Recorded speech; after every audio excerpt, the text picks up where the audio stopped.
नमस्कार मंडळी, आज बनवायला घेतलं आहे पिठलं झुणका. आमचे परममित्र श्री रवी कवीश्वर फेसबुक फ्रेंड यांच्या म्हणण्यानुसार मी आता पिठलं बनवायला घेतले. त्यासाठी लागणारं साहित्य, हे पिठलं फक्त एकट्यासाठीच आहे. 4 मिरच्या घेतल्यात, 15 लसणाच्या पाकळ्या, कांदा कापून घेतला आहे. या मिरच्या आणि लसूण ठेचून घेऊया. खलबत्त्यामध्ये बारीक करून ठेचलेलं एक डिशमध्ये काढून घेऊया. 2 चमचे बेसन ग्लासात टाकून घ्यायचे. हे एकट्यापुरतंच आहे. त्यात पाणी टाकून अगदी हलवून एकजीव करून घ्यायचं. एकदम पातळ, गुठल्या राहत नाही असं केल्याने. पिठलं बनायचं म्हटल्यानंतर गुठली राहिली नाही. तेल टाकूया.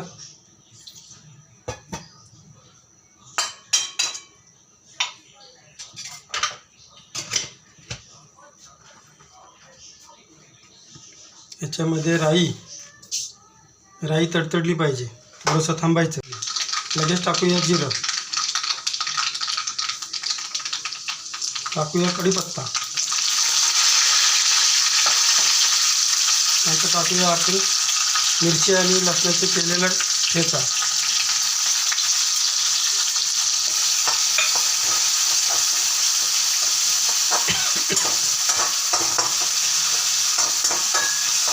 टाकूया हळद,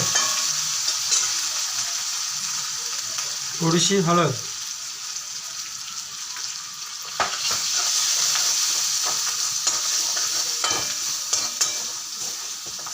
नंतर टाकूया आपण पेस्ट बनवलेली बेसन. ते 7 मिनिटे असंच हलवत राहायचं.